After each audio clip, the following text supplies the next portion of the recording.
Once upon a time, in a faraway swamp, there lived a big green ogre named Shrek.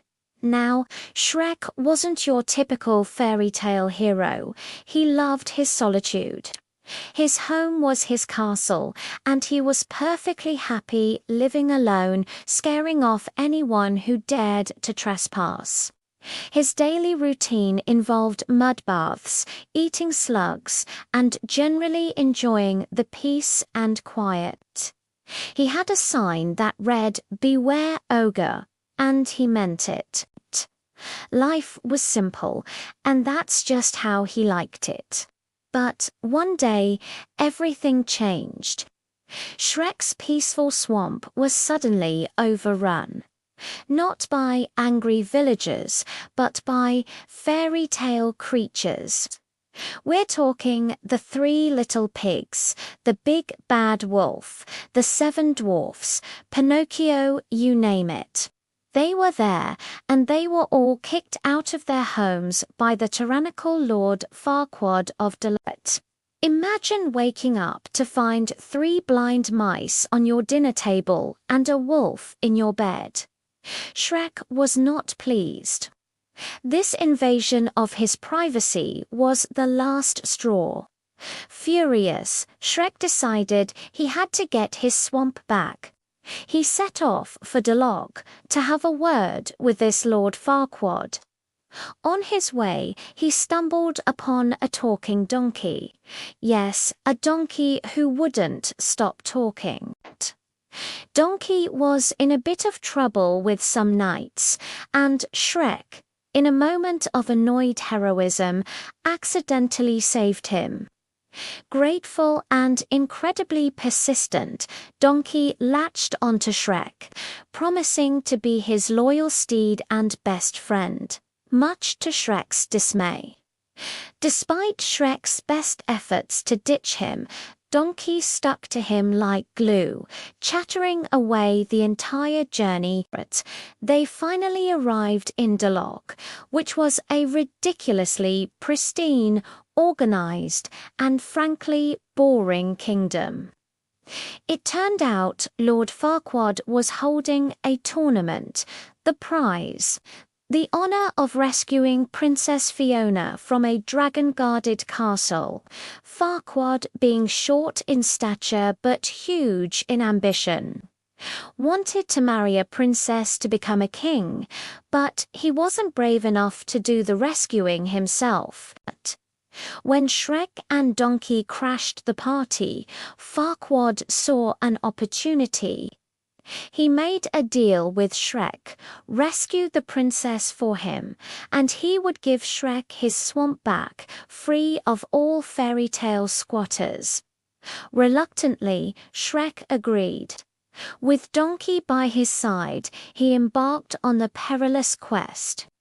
Their journey to the castle was filled with witty banter, mostly from Donkey, and grumpy silence, mostly from Shrek. They crossed a rickety bridge over a lake of molten lava and finally reached the dark, ominous castle. Inside, they found not just a dragon, but a female dragon who quickly developed a crush on Donkey. While Donkey was busy charming a fire-breathing beast, Shrek climbed to the highest room in the tallest tower. There he found Princess Fiona. She was expecting a classic Prince Charming to wake her with a true love's kiss. Instead, she got a helmet-wearing ogre who shook her awake and dragged her out of the tower. Fiona was not impressed. She had a very specific idea of how her rescue was supposed to go, and this was definitely not it. The trio Shrek, a disappointed Fiona, and a slightly love-struck Donkey made a hasty escape, with the dragon hot on their heels. They managed to get away, leaving the lovesick dragon behind. The journey back to Delab was tense. Fiona was initially cold and demanding, expecting the royal treatment. Shrek was just as stubborn and grumpy as ever. But as they travelled, something started to change.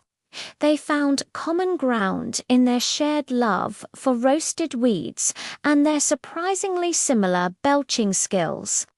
Shrek started to see a different side of Fiona. She was tough, resourceful, and not your typical damsel in distress. He found himself actually enjoying her company.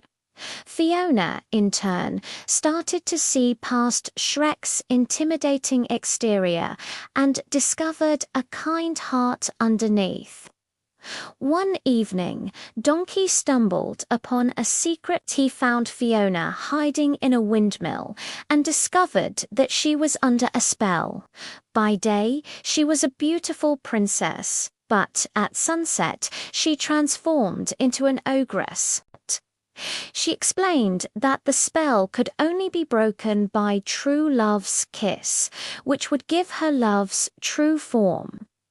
This was why she was so desperate to marry Lord Farquaad before anyone found out. She was ashamed of her ogress form and believed no one could ever love her that way. Donkey tried to convince Shrek to tell Fiona how he felt about her. Shrek, who had overheard part of their conversation, mistakenly thought Fiona was calling him a hideous beast.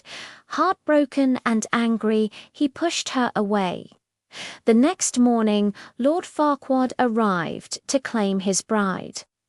A cold and distant Shrek handed her over, and Fiona, hurt by his rejection, agreed to marry Farquaad immediately. Shrek returned to his swamp. It was finally empty, quiet, and exactly how he wanted it. But he wasn't happy. It was just empty. He missed the noise. He missed the company. He even missed Donkey. Donkey found him moping and set him straight, telling him the truth about what Fiona had said. She wasn't talking about Shrek. She was talking about herself.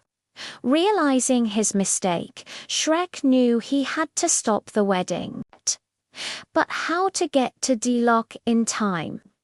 In a surprising twist, Dragon reappeared.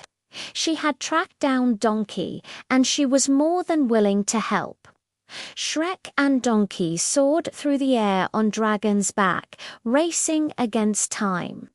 They burst into the church right as Fiona and Farquaad were about to say, "I do." Shrek, standing in front of everyone, confessed his love for Fiona. Just then, the sun began to set, and Fiona transformed into her ogress form in front of the entire congregation. Lord Farquaad was disgusted. He ordered his guards to seize them both, declaring himself the new king. But before he could do anything, Dragon, who had crashed through the stained glass window, swallowed him in one gulp. With Farquaad gone, Shrek and Fiona looked at each other. Shrek told her she was beautiful. As they shared their first true love's kiss, a magical light enveloped Fiona. The spell was broken. When the light faded, she remained an ogress. She was confused, thinking she was supposed to be beautiful. But Shrek assured her, "You are beautiful." She had taken love's true form, and it was the form of an ogress, just like the one she truly loved. And so they returned to the swamp, not for a life of solitude, but for a celebration. All the fairy tale creatures were there, not as unwanted guests, but as friends. Shrek and Fiona got married, and they threw the biggest, muddiest, most joyful party the swamp had ever seen. The ogre, who wanted to be left alone, had found his true love and a whole new family, and they all lived happily ever after. Thanks for watching. If you enjoyed this story, don't forget to like and subscribe for more. See you next time.